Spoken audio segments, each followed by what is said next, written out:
not a YouTuber, just like making videos. And this one I'm going to talk about black men, black issues.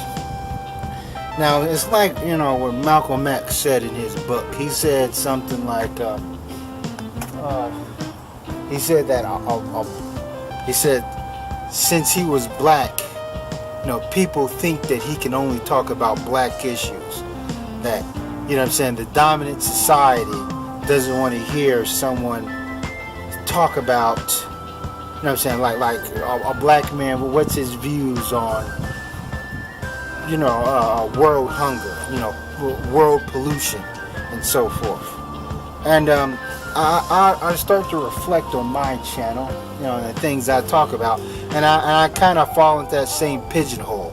A black dude talking about black issues, talking about the big bad mean white man and so forth. So yeah, but it's not that I'm not qualified to talk about other things. I'm like, I have went through a level of academia. I've studied on anthropology.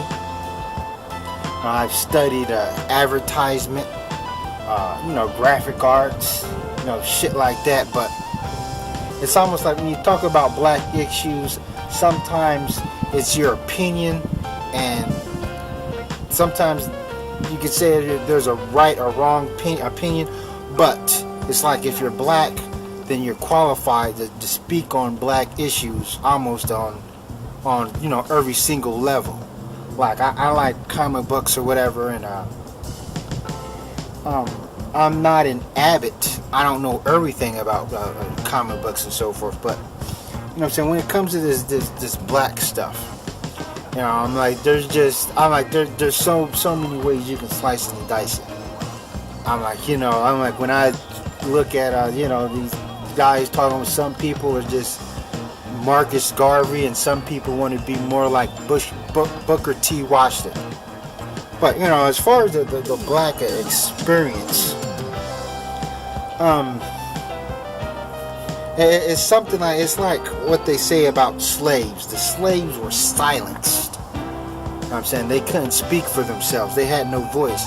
Now black people have a voice, but in a lot of ways we're still silent. I think about when I went to a predominantly white high school, I couldn't really talk about black issues among my white students and so forth, or in the classroom, or you're looking at everything, movies and so forth in history from the white man's point of view. But I feel like a lot of white people are ignorant to the fact. They think that, hey, that's just how it is. They don't understand how their point of view is just so biased in favor of them. They think that that's what it is. You see what I mean? They don't understand that there's, people, you can look at it from different angles. Like, their look on slavery and so forth. Everything is done, as I said, it's done from their perspective. Like the movie Glory. I understand that was a good movie and so forth. That's one of the movies that helped put Denzel Washington on the map. But that was done completely, almost from their point of view. It'll talk about how hard the slaves have it, but it was just about two white dudes commanding a regiment, and so forth. And these white dudes were heroes. They were kind of like good guys, and representing the North. And then a lot of these white movies, when they it's almost like it's like the North, like Malcolm X always talk about how hypocritical the liberal North, and then we're told that there's a good abundance of good white people, and that the racist white people represent, small authority, a small minority, basically residing in places like Mississippi and so forth. So, and then when it comes to world history, so that's why a lot of blacks, when they get this knowledge, of course they're going to talk about black issues. And I'm not going to, it's not that I don't hate white people, but it's like my experience being around whites, and I got some good white friends, white Facebook friends. They're their opinions are still slanted. A lot of white people, the majority of them, you know what I'm saying, they're racially insensitive. You know, they're just real quick to say, oh, that's over with, that's the past, and so forth. And if we're going to talk about what's the past, if something's in the past, it becomes irrelevant. Then, you know what I'm saying, why should I learn about George Washington chopping down the cherry tree? You know what I mean? Or who invented what? I'm like, it's the past, right? You know, those people are dead. They're long gone. You know, as the Native Americans say, the past creates the future. You know, bottom line, it's just like somebody with a criminal record. You know, they grew up in the streets, and that reflects when they go and get a job and so forth. But, you know what I'm saying, when it comes to the black community, and sometimes you may hear me talk about it as the black commonwealth, because I feel that not all black people live in a black community.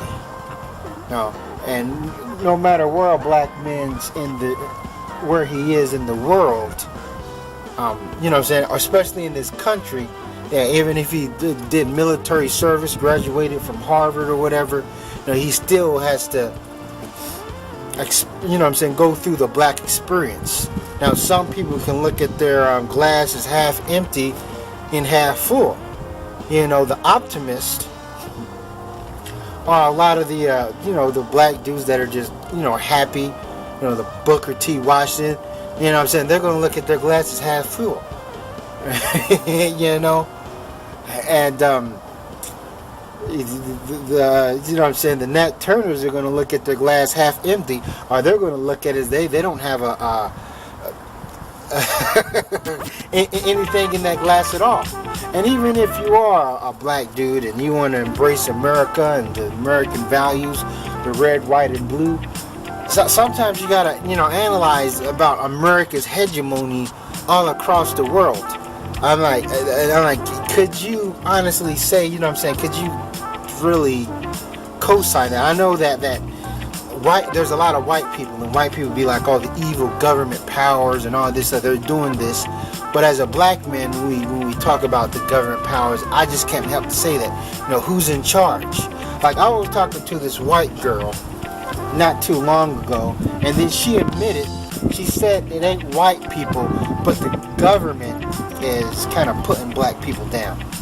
And I'm thinking to myself, I'm like, who runs the government? You know what I'm saying? Who holds the majority of those seats? You know, I'm like, that's, you know what I'm saying? So it really kind of goes down. See, white people don't have the, you know what I'm saying? It's just like one female, I think she was a doctor or whatever, that every time she wakes up, she has to recognize that she's a black woman. You know what I'm saying? White people don't have to do that, you know, and so forth. Like, I watch, and it's hard for me to indulge myself in sometimes these movies in American literature without thinking about the racial element. Like, each time I watch those movies that took place in the 1930s and the 1940s and so forth, and then I'm like, you know what I'm saying, I just remind myself, I'm like, you know what I mean, I know these characters, you know what I'm saying, these characters are supposed to be so gallant in these movies, Casablanca or whatever, these John Wayne movies, but I just can't help but to understand that how racist, you know what I'm saying, those days were, you know what I'm saying, in the past. And then as a black person, you get, you know what I'm saying, as I delve more into books, more information is revealed to me. Like, as a kid, I didn't think that there were any black cowboys, you know, and then I hear about Wilson Pickett, you know what I'm saying, the black dude who invented or you know what I'm saying, the rodeo, whatever, the black dude who did who was the master of all those rope tricks. I didn't know that, you know, like they say, like, you know what I'm saying, the amount of black cowboys that were, you know what I'm saying, black people who migrated in the West and so forth. Like, for instance, you know what I'm saying, when you see them cowboy movies, black people are virtually non-existent and so forth. And the fact that, you know, another thing, like the fact that Texas had slaves, you know, the fact that black people didn't black people participated in World War II.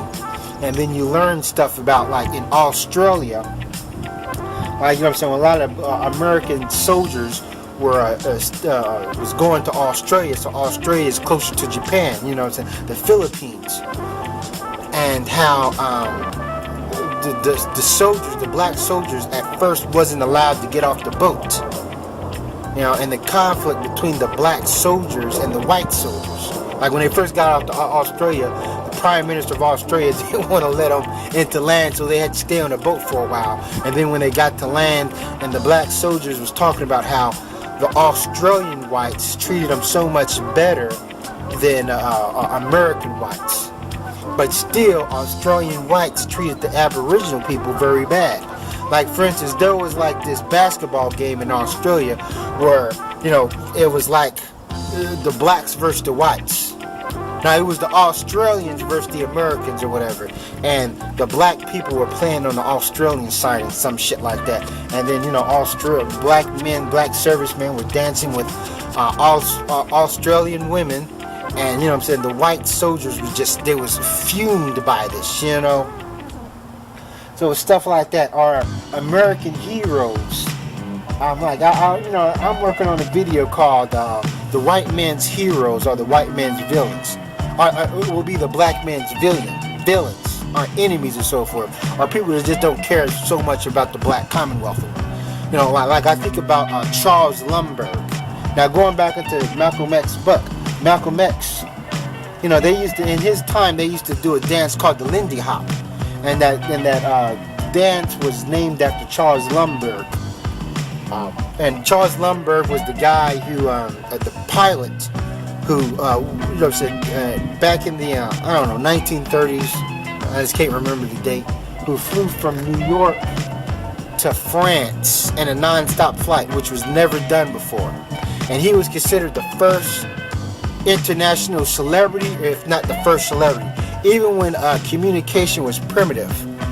You know, everybody heard about Charles Lundberg. I'm like, he was celebrated in Europe, and he was celebrated here in the States. And I'm like, I can imagine that dude had to have been man of the fucking century.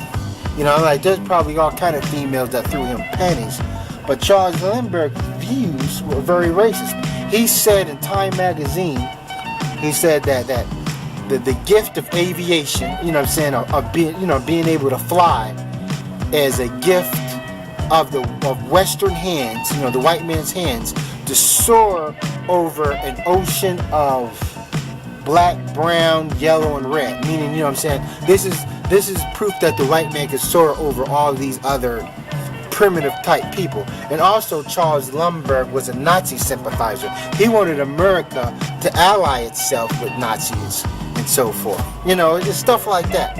And I think about the movie The King's Speech.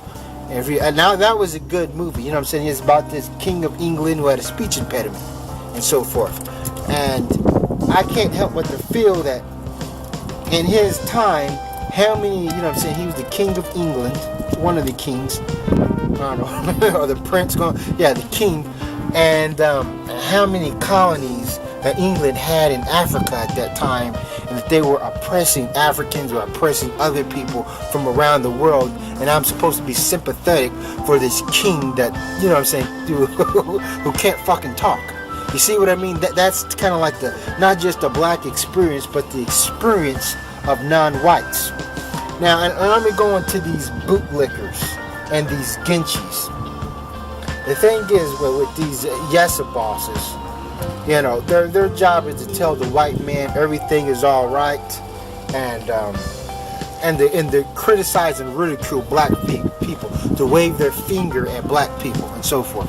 And then anything that goes on in the black community or whatever, they run and tell white people. You know, they give them an analyst. They report to them, talking about, you, like when Painless Risen said, don't you Negroes go riding, you know, after you know what I'm saying, when the Trayvon Martin voter, you know what I'm saying, was at hand. And, you know, he got a whole bunch of views of white people, and I'm like, see the thing is, when these Genchis do their reports, it's like two nations. Imagine two actual nations bordering each other, and one, you know what I'm saying, one nation has a history of dogging out the other nation, you know, enslaved them, and then this one nation is finally somewhat gaining its independence, but still they're in some sort of cold war. There's still tension there, and you know what I'm saying, you got one person at the from the oppressed nation talk to the more powerful nation and talk to them about their flaws, like, hey, yeah, our military isn't together, we don't even have enough bullets to go through a war, our economy is collapsing, like, people over there are just plain stupid and uneducated. That's what they're like, you know what I'm saying, these shoe shiners and so forth. And then I want to go back into, you know what I'm saying, black men talking about black issues. It's just that I think a lot of black dudes talk about it because, you know, just being black sometimes doesn't make you qualified to talk about black things, just like with being a Native American or being a Jew. You can talk about your plight in the world and your suffering and so forth. The thing is with blacks we're very quickly silenced. You know, we sit back and we watch everybody use their suffering card, but when blacks do it, it's like, oh, you people had this, you people do it to yourself, and so forth. So that's what makes it very frustrating. So my thing is, you know what I'm saying, what I'm saying, the black experience and what we talk about really isn't for Western ears, and it's hard for me to talk about the black experience without mentioning the white man, because the white man is directly involved. So I'm like, you know, I got my name from the white man, and I got my language from the white man, even though I understand the origins of English is rooted in Africa. That's all I want to say. Thanks for watching. It's Sally Forth.